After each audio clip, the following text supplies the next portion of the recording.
All right, good afternoon. Welcome to the Wilson Center. I'm Christian Osterman. I direct European studies, among other things, here at the center.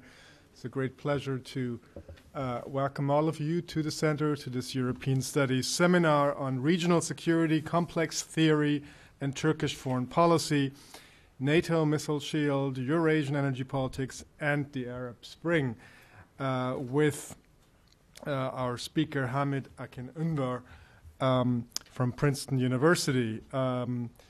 Delighted that we, with this event, continue our series on Turkish new research and perspectives on Turkish foreign policy and Southeastern Europe.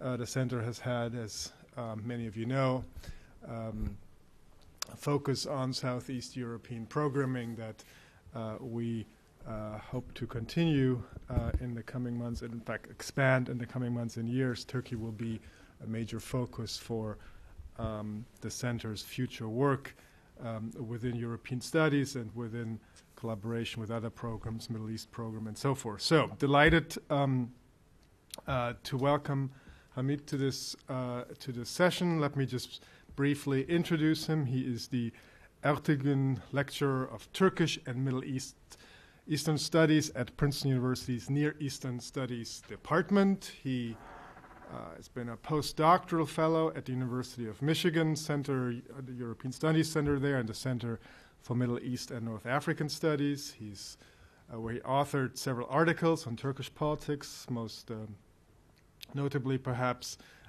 Turkey's Deep State and the Ergenekon Conundrum, published by the Middle East Institute. He was born and raised in Ankara, graduated from the TED Ankara College in 1999, earned his bachelor's in international relations from Bilkent, and his master's in European studies from Middle East Technical Universities, both two very well-known universities.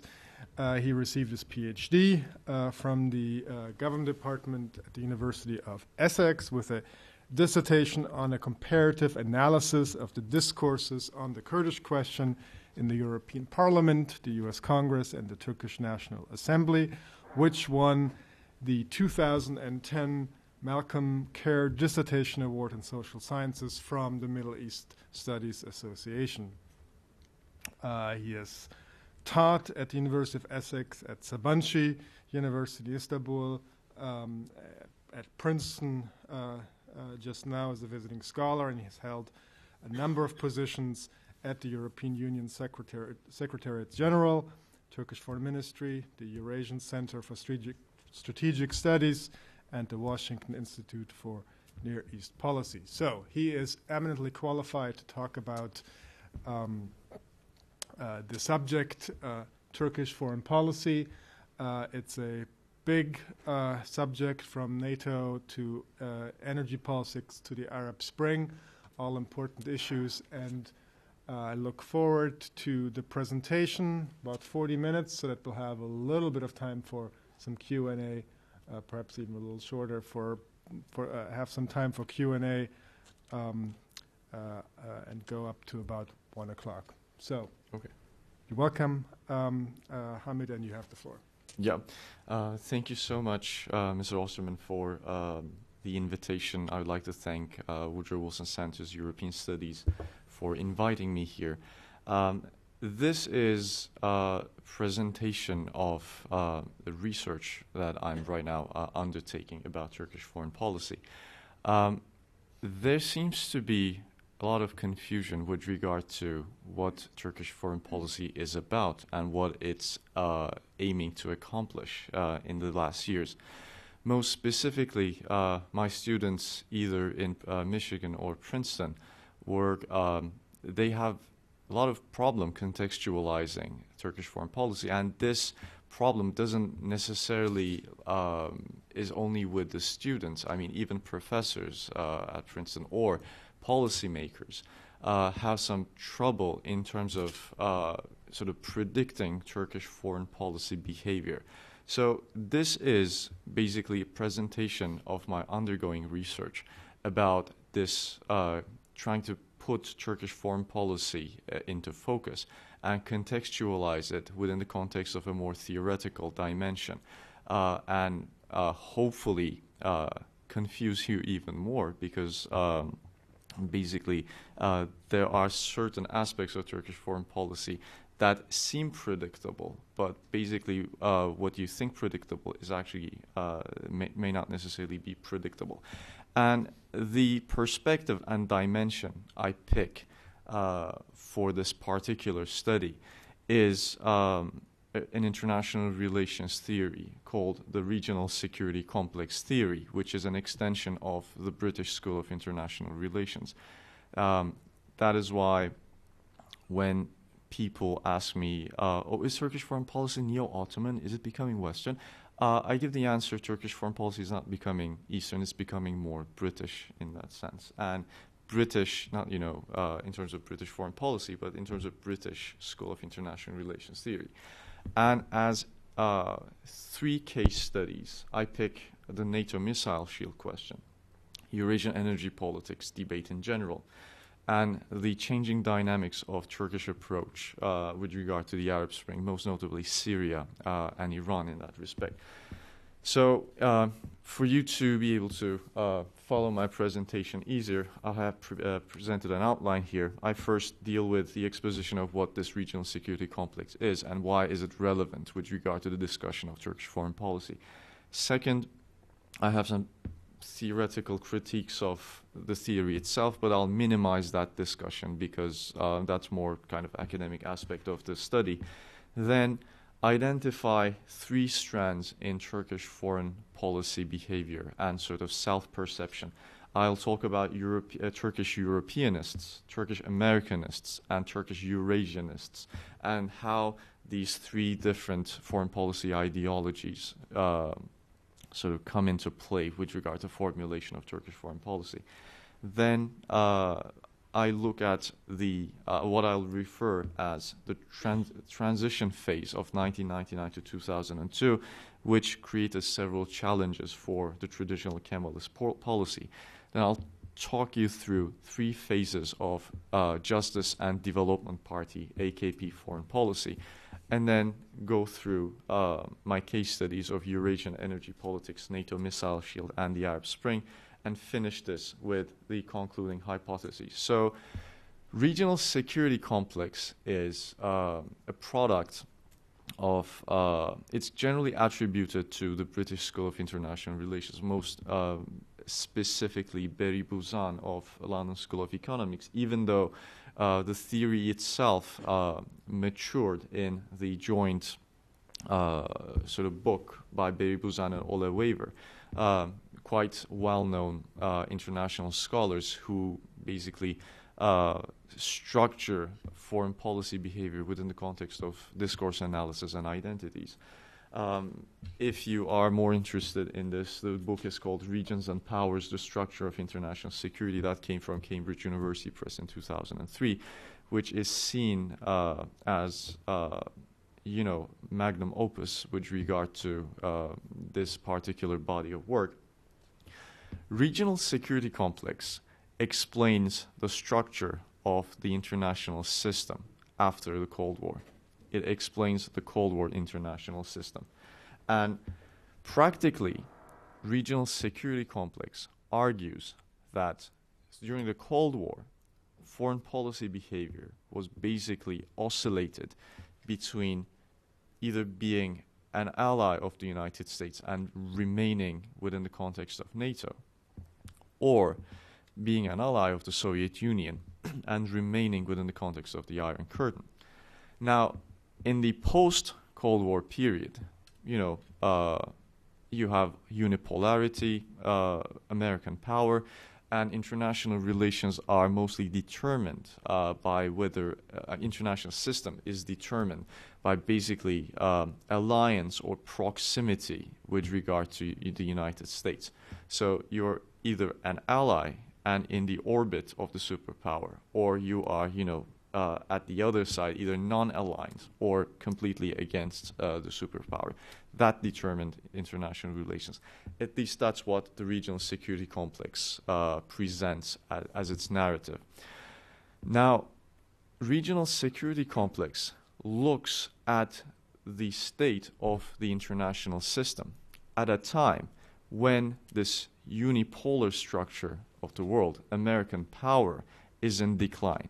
So regional security complex defines an international system in which there's a decline in unipolarity, and the alliance pull, the power of this pull of this superpower, is declining, albeit relatively. Now, regional security complex argues that in that kind of a situation, in that kind of a declining sort of superpower, regional security dynamics will be determined according to historical narratives and identity perception. What that particular country sees as its particular history, and how that particular country identifies itself as a nation or as people. And in discussing that, regional security complex theory pays specific attention to the patterns of amity and enmity, what a particular country calls as a friend or an enemy. The theory argues that this is primarily defined along the lines of what that particular country defines as a history. For example, this is very much relevant with regard to Turkish foreign policy, especially with regard to Turkish foreign policy in its more immediate Middle Eastern neighborhood. There have been a lot of debates about neo-Ottomanism, even though that's a very bad taxonomy, and even, Turkish decision makers themselves deny that terminology. But the whole discourse about Turkey discovering its Ottoman past, its identity as the inheritor of a particular and vaguely constructed Ottoman past, it's practically in line with this regional security complex theory thinking, arguing that Turkey was basically a part of NATO, and its entire security definition was made along the lines of its NATO commitments and NATO membership. But now, in the post-Cold War period, in which you have a temporary phase of American, decline, at least decline is what the theory specifies. It's not my personal opinion necessarily. So in that sense, the regional security complex argues that Turkish foreign policy with regard to its yearning for its past and what the Ottoman Empire did with regard to the immediate neighborhood is not unique to Turkey. It's specifically a pattern that can be observed in all other countries. You have, for example, in China, the whole concept of peaceful rise of China, and China reaching back and trying to formulate a new international relations identity, taking its roots from its history. You have the same tendency in Japan. You have the same tendency emerging in Russia. So countries, we're going through a period in which countries are going back to their histories, either successfully or unsuccessfully, trying to formulate a narrative about how things were back then, and in some ways role play in international affairs based on that particular understanding of history and identity. So with regard to regional security complex theory, it argues that all security relationships in the period of temporary American decline, all systems will be determined by old historical patterns and how these countries identify themselves as people. So this is a very much debated and slightly controversial, but nonetheless, Beri Buzan and Ole Wever's partitioning of the world into regional security complexes. They argue, for example, that in each regional security complex, patterns of cooperation and patterns of hostility are interconnected. So, for example, they define a particular North American regional security complex, which basically has its own historical, grounds for its foreign policy identity. The entire European regional security complex is defined along the lines of history and identity in some ways. There's a definition of a Middle Eastern regional security complex, a post-Soviet regional security complex, and so on. For the purposes of our topic, regional security complex doesn't put Turkey into a specific regional security complex. It argues that Turkey is an outlier. It's a specific case, which they define as an insulator in that concept. The concept of insulator is that the insulator country is not a part of a particular regional security complex. Turkey, in terms of its self-identification, I have to make this distinction. One of the most criticized aspects of this particular theory is that this theory superimposes certain identities upon countries that are analyzed. So with regard to this particular, division of the world into regional security complexes, this is nothing more than the, intellectual opinion of the authors. And there's a lot of, for example, debate with regard to classification of countries as being within a particular regional security complex. But nonetheless, the authors think that Turkey, in that sense, is neither a part of European regional security complex nor a part of Middle Eastern regional security complex.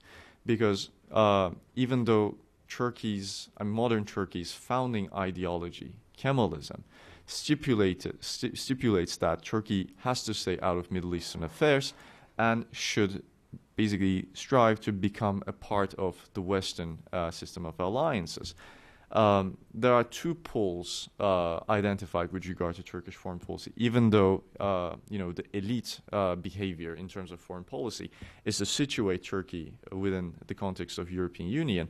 There is sort of a perceived public perception that self-identifies as a Middle Eastern country. So that's why the regional security complex defines Turkey as an insulator, and in that sense, so insulator is not considered as a part of the regional security complex and is squeezed between two or more regional security complexes. The concept of insulator is specific to regional security complex and defines a location occupied by one or more units where larger regional security dynamics stand back to back. So practically, what an insulator is, a country that remains at the periphery of several different regional security complexes. And the authors say Turkey seems likely to remain an insulator between the Middle East and European regional security complexes, but probably a considerably more engaged one during the Cold War than during the Cold War. It may become more like Afghanistan, not in the sense of being internally chaotic, but in the sense of engaging in several different directions without knitting their security dynamics all together. Now, one of my personal critiques of this regional security complex, this was written in 2003. So the book itself doesn't have any aspect of the changing dynamics of Turkish foreign policy during the Justice and Development Party period, which I'm sure many of you follow this. I mean, things change considerably from the traditional policy line. Not maybe changed, but expanded into several different directions. So with regard to this, first I felt a need to reassess regional security complex identification of Turkey as an insulator country. So that's where my research originates from. And secondly, I have problems with Turkey's classification as an insulator country to begin with, because that insulatorship, as I mentioned, as many other critiques of the same theory argue, is practically an externally imposed identity, and it doesn't really take into account how, for example, Turkey defines itself. So in that sense, when you would ask Turkish decision makers in 2003 and 2001, when this book was being written, they would really oppose this, terminology of being an insulator. Because throughout the Cold War, Turkey's entire security dynamics, its entire enmity patterns, what it calls as an enemy and what it calls as a friend, was practically defined along the lines of its NATO membership. And you don't actually have any other pattern in play with regard to that. All of Turkey's cooperation and also conflict patterns remained within, what it refers as the West. When you look at, for example, Turkey's highest, trade volume is with Germany, for example, and you have cultural ties with Germany as well, with the Gastarbeiter community. While on the other hand, you would see, for example, that Greece, especially in the 1990s, emerge as, one of the number one rivals of Turkey in that sense. Now, in the Justice and Development Party period, you practically see this expansion of strategic understanding. This is in some ways how traditionally the theory posits Turkey as, basically. The Middle Eastern regional security complex end with Syria, Iran, and Iraq, and then including Cyprus and Greece, you have this entire European regional security complex. Turkey essentially remaining outside of that particular construction. Now, as I mentioned, Turkey's traditional foreign policy, Kemalism, is in many ways modernist, while on the other hand, a very pro-Western looking ideology. And specifically, Turkey's inclusion into the United Nations and NATO is completely on par with this Kemalist understanding of foreign policy, trying to situate Turkey, trying to make Turkey a part of Western system of alliances, what Mustafa Kemal himself would call the level of advanced civilization. So that's why when you look at Turkey's founding foreign policy ideology and identity of Kemalism, regional security complex emerges as problematic because when you look at Kemalism's self-definition and its international relations identity, there's no insulatorship. There is primarily the issue of being part of the West. Now, Turkish foreign policy, especially after the collapse of the Soviet Union and end of the Cold War, had this opening into the Central Asian Turkic republics, which resurrected the debates of territorial nationalism versus more expansionist, ambitious pan-Turkist nationalism, two ideologies that clashed considerably in the final phases of the Ottoman Empire. For example, Mustafa Kemal was in favor of a very limited geographic Anatolian Turkish nationalism, while on the other hand, for example, this is for those of you who would know history better, Enver Pasha, one of the rivals of Mustafa Kemal, would situate the new Turkish nation as essentially as bringing all Turkic-speaking people of Central Asia and Anatolia into one single linguistic empire. So, after the end of Cold War, this pan-Turkist agenda in Turkey popped up. I mean, that yielded very limited policy gains, and much of the Central Asian Turkic republics saw Russia as still a more, formidable power rather than allying with Turkey. And in the early 1990s, I remember there was this Turkic People's Gathering Conference in Ankara. And guess what the language of that Turkic People's Gathering in Ankara was in? Russian. So that was essentially what led to the failure of sort of pan-Turkism. But pan-Turkism and sort of opening into the Central Asia is still one of the identities of Turkish foreign policy in that respect. And, for example, this sort of choice with regard to Central Asia, opening up to that area, happens at times when Turkey's relationship with the European Union is not going well. Turkey saw Central Asia as, a plan B when, for example, in 1997, when the European Union refused to grant Turkey a candidate status in the Luxembourg summit, Turkey just launched this charm offensive into Central Asia, signing, energy security agreements and energy deals with Russia as well as with several Central Asian countries. Now, through the 1990s, you had a very difficult Kurdish insurgency in Turkey, and because of the post-Iraq or post-Gulf War situation and the sort of exercise of the Operation Provide Comfort in northern Iraq, you had an unprecedented level of Turkish-American cooperation, and the United States emerging as the #1 foreign policy anchor of Turkey. And with regard to that, you see an Americanization of Turkish foreign policy in that respect.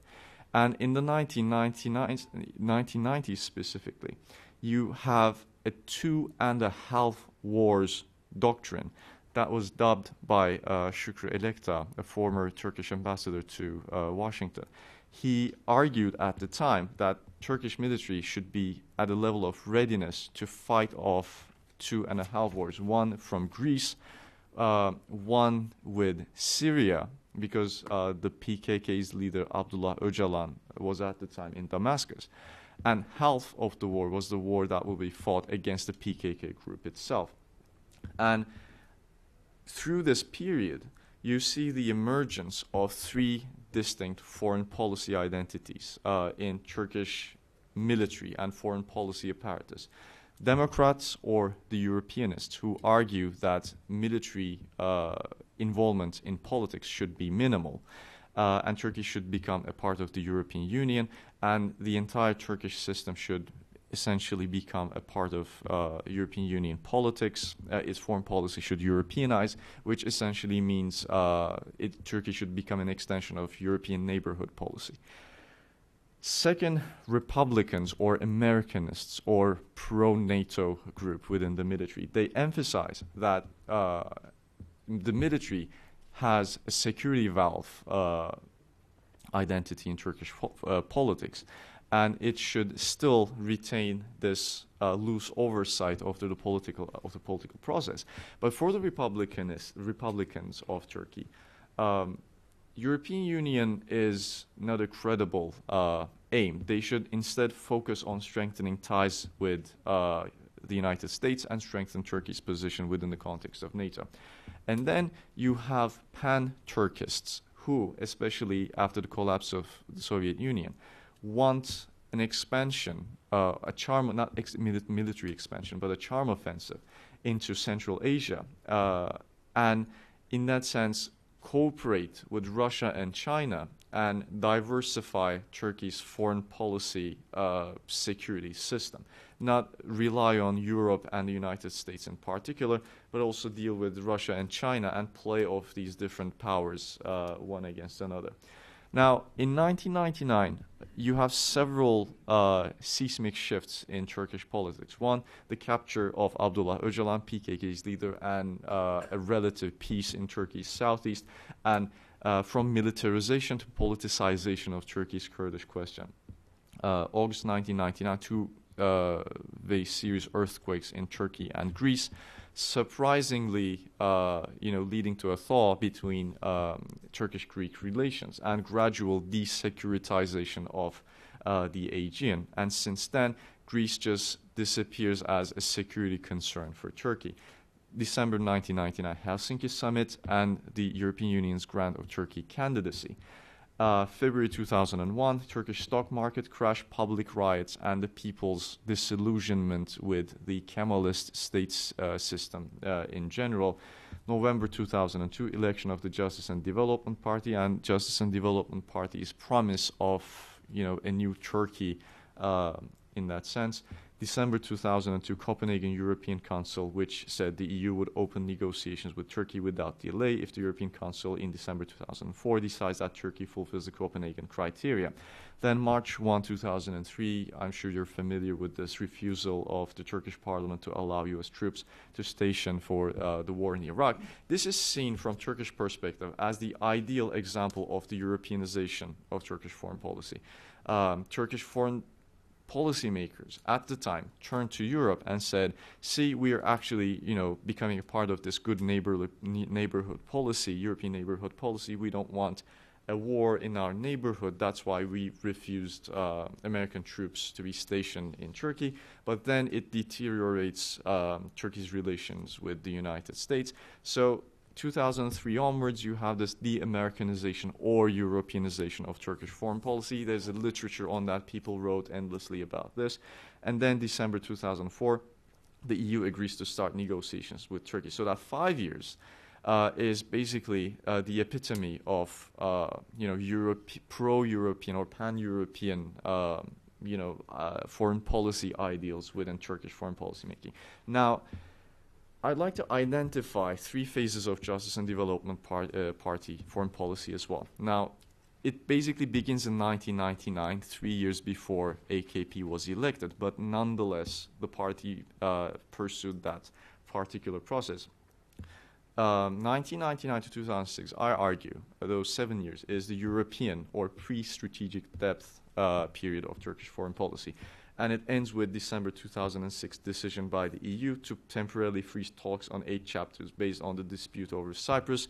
According to the Turkish negotiators, this was a deal breaker, and that's after which they just stopped taking European membership process seriously.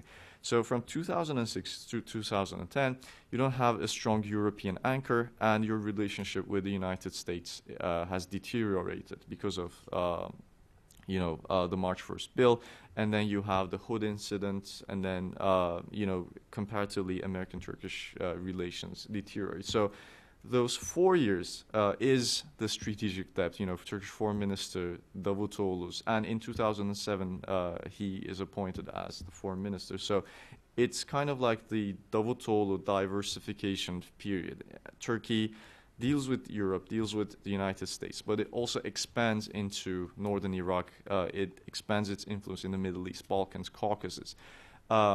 That's where the sort of Ottomanist thing comes from, because Turkey starts operating in the area that was a former Ottoman Empire, but then neo-Ottomanism, as I mentioned, is a very problematic definition.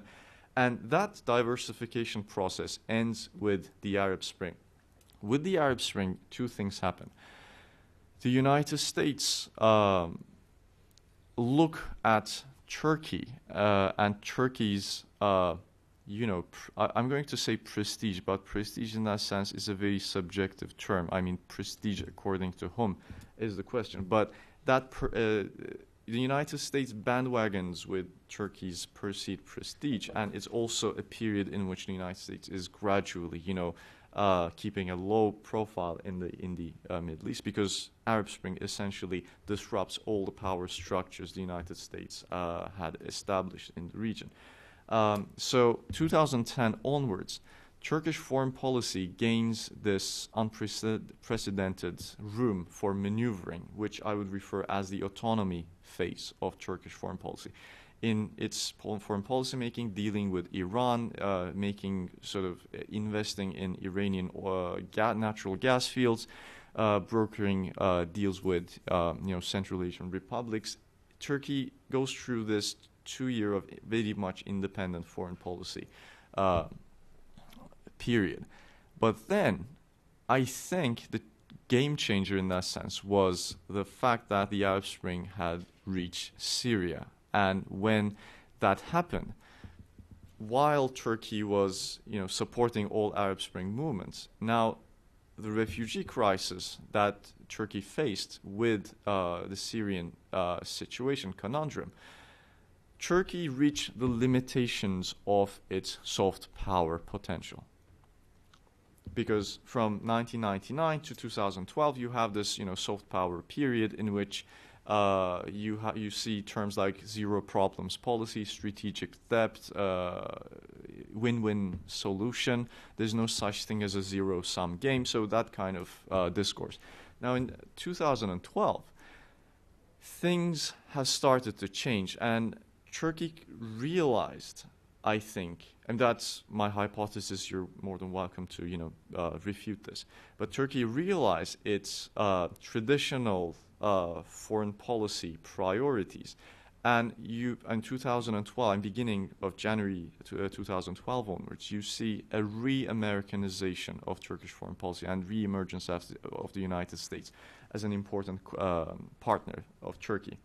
Now, I'm going to talk about very quickly, very quickly, 3 cases in which 3 different identities and foreign policy ideologies play their role in Turkish foreign policy. One is Eurasian energy security. Now, after the regional security complex theory was introduced, several other supplementing scholarship created the term called the energy security complex, arguing that security complex isn't necessarily a military and defense intelligence oriented security complex. Energy needs can be a source of security. So that's why rather than a military security complex, they introduced the term energy security complex, in which you can have different regionalizations. For example, when you consider Turkey's role, for example, military and security identity and its regional security complex being a part of NATO in the Cold War, for example, with regard to Turkey's connection and its self-identification as an energy transit country, renders and pits Turkey into an entirely different security thinking when you talk about energy identity. And Turkey's self-identification as an energy hub or energy transit country, in that sense, both has an energy security dimension, fulfilling Turkey's own demands, but Turkey also spills over its role as an energy transit country with regard to, for example, its relations with the European Union. I had authored an article basically criticizing Turkish foreign policy in terms of using its role as an energy hub, overplaying that hand and making it a function of its relationship and accession negotiations with the European Union. So on the one hand, you have several competing natural gas pipelines going through Turkey.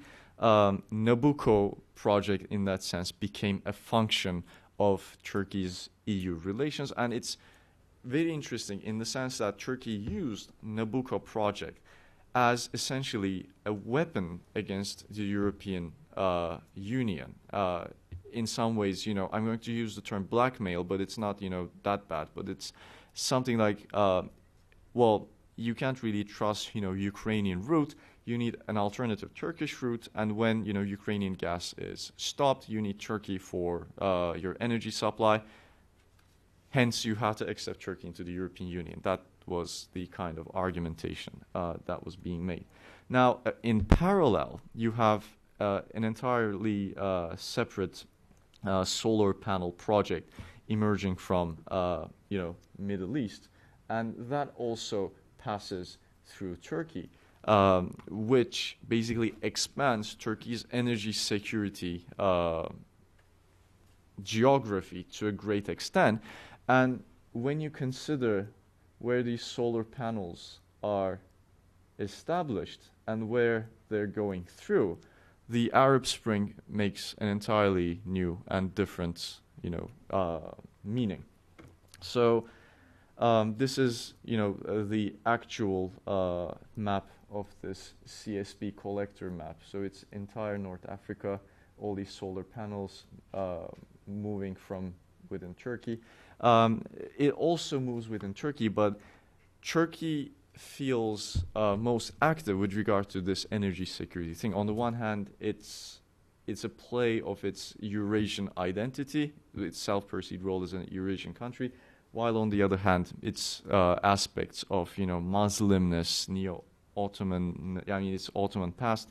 So energy security is one aspect that Turkey uses, paradoxically, in order to, it uses this as a weapon against Europe, paradoxically, to have better relations with Europe, in order to break, the Sarkozy and Merkel defense with regard to Turkey's, European Union membership in that sense.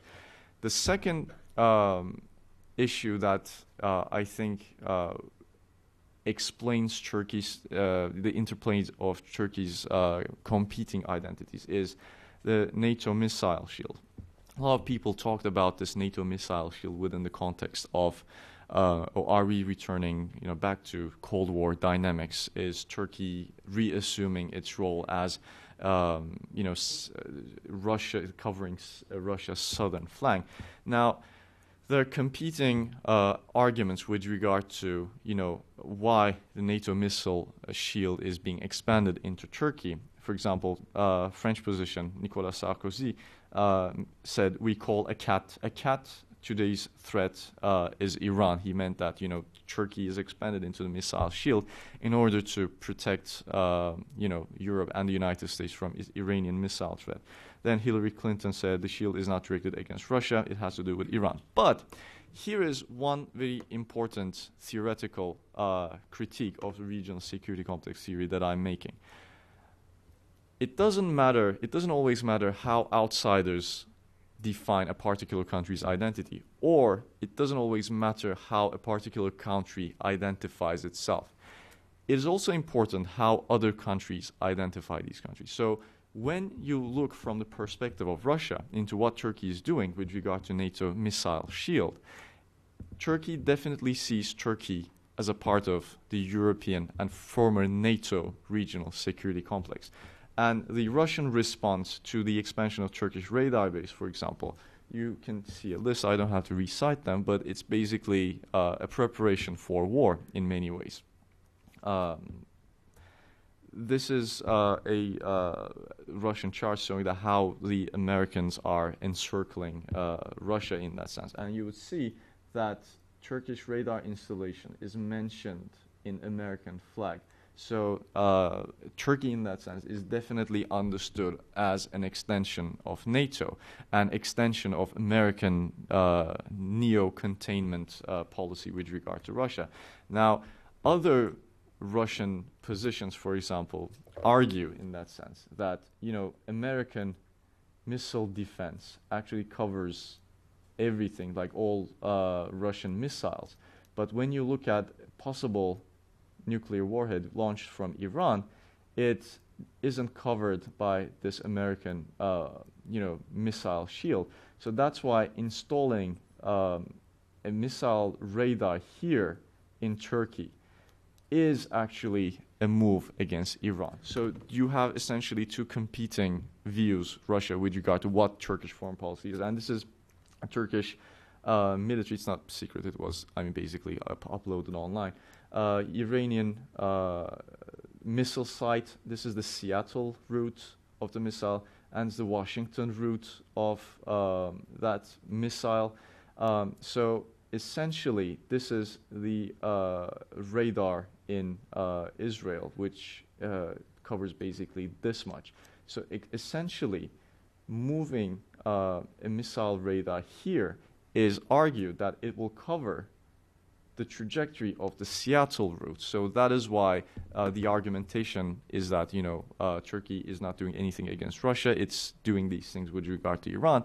But in that sense, Turkey's Middle Eastern self-identification and NATO identification in that sense are different, are perceived differently with Russia, by Russia and Iran in that respect. So NATO missile shield is one of the things I would highly recommend you to watch in the coming months with regard to, the debate surrounding it.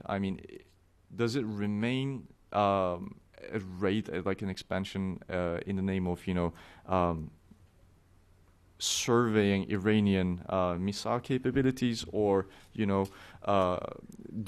is Turkey expanding this in the name of NATO and against Russia? And with regard to the Arab Spring, my last 5 minutes. So with regard to the Arab Spring, you see Turkey's Middle Eastern identity and its commitments to NATO and its relationship with the United States coming into a very interesting overplay. For example, with regard to the Libya opposition, initially Prime Minister Recep Tayyip Erdogan used a colonialism discourse in March 2011, arguing that France and Britain see Libya only as a source for oil, gold mines, and resources. And then, in June 2011, Turkey contributes NATO efforts with a task force and military training of the Libyan rebels, for example. Then, in March 2011, when uprisings began in Syria initially, Turkey decided to play down the importance of the uprisings, indicating that, you know, they're just like some brigands rising against Assad government, legitimate Assad government. And then, as the refugee crisis, as, you know, the realpolitik and the actual military threat becomes more credible and real. And in that sense, I'm not talking about military threat emerging from the Syrian army. I'm talking about the refugee crisis and its spillover into Turkey's larger Kurdish question. And then Turkey changes its rhetoric and actions completely by conducting military exercises along the Syrian border by October 2011. I'm going to pass this because I talked about this. I could talk more about how Turkey's identity as secular versus, you know, Sunni Muslim plays against Salafism and Shiite influence later on in the question and answer phase if you're interested. These are some graphs showing the expansion of Turkey's interests and its relationship with the rest of the world. You would see, for example, that Brazil, Russia, India, and China, Turkish Airlines basically serves even more flights. With regard to Commonwealth of Independent States, there's an increase as well. But with regard, I mean, Turkey is, in that sense, expanding its security and relationship understanding. But the argument that I'm making in that sense here is that when Turkey does not perceive a serious military threat, Turkish foreign policy identity returns back to its factory settings, which is basically, you know, Kemalism and its cooperation with the West. I think this is the most important hypothesis that I'm going to test in this research in the coming months, because it's very important. When there's no security threat, Turkey plays a very autonomous role in terms of dealing with, you know, countries like Iran, Syria, you know, engaging in, you know, trade relations with those countries. But when security is a concern, Turkey sees its natural ally being the West, primarily the United States. With regard to Turkey's EU policy, I think I should say some things about the European policy because the European program has invited me. 1 minute. 1 minute, because I really want to get into some questions. Sure. So I think 2006 onwards, Turkey stopped dealing with the European Union as an institution. It started to pursue the Chinese policy of dealing with the European countries individually and differently. So you see a demise of Turkey's EU policy in general, whereas Turkey is giving individual and different emphasis on European countries that support Turkey's EU policy in that respect. And I think one of the most important, again, to, you know, restate one of the concluding hypotheses, when there's not a security concern, Turkish and different identities play with regard to what Turkey should do in foreign policy. When there's a real security concern, and I think we see this with regard to the Syrian conundrum and the Iranian dimension in the Syrian conundrum, we see a return back to the original identity of Kemalism and, you know, being part of the Western system of alliance in that respect. So I'll stop here, and I'd love to take questions. Very good. Thank you so much.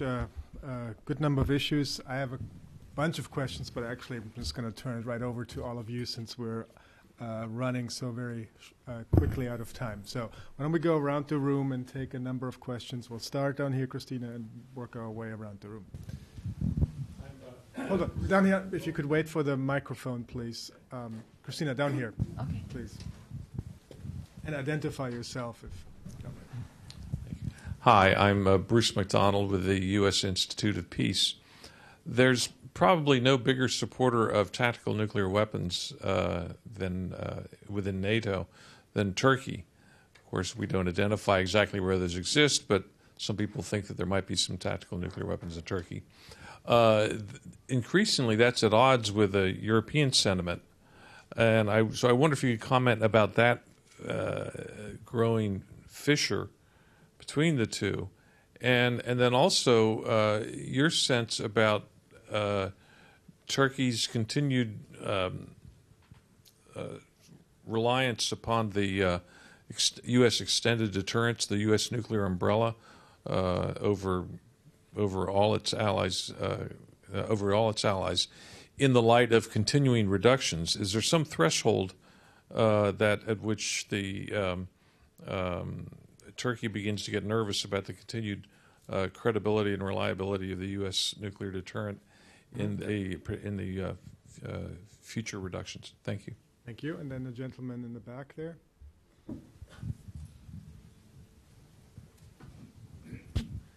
My name is Faik. I am the second youngest member of the parliament from Turkey, so it's very interesting for me to attend to this meeting. I am from the main opposition party. Just one question, how do you see Turkey's role with the negotiations of nuclear weapons of Iran? Because the first summit was held in Istanbul and the second will be held in Baghdad. And I'm here in States for 20 days, and I see that when I talk with people, Israel can attack Iran in 1 month, in 2 months, something like that. So what do you think about that and Turkey's role? Thank you. And welcome to the Wilson Center. And down here.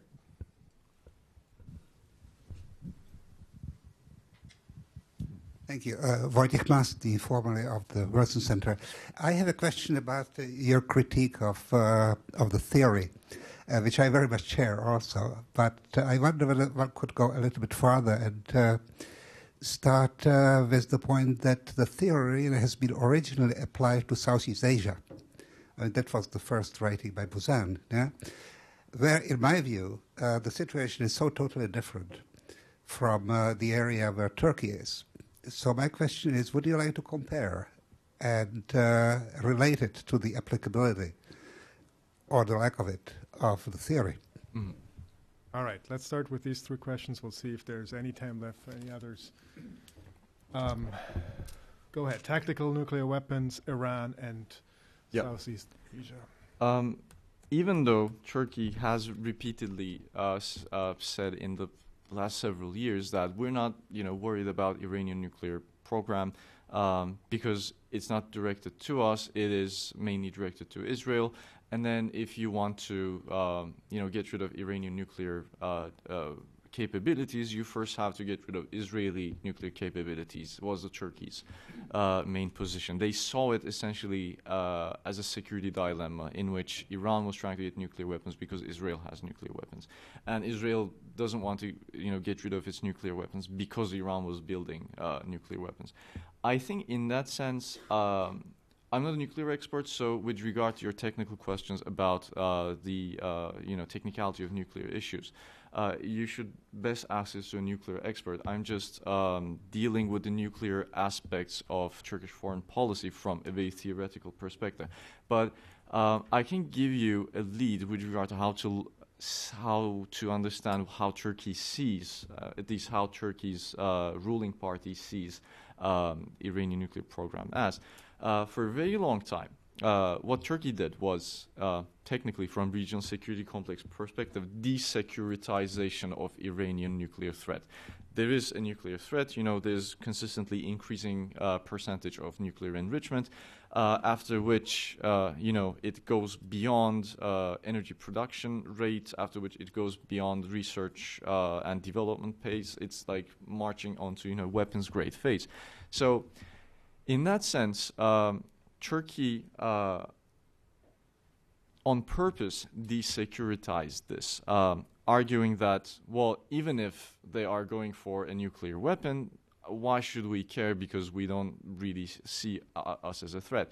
Then at the time, Washington said to Turkey, it's not actually, the usability of Iran of these nuclear weapons is a problem.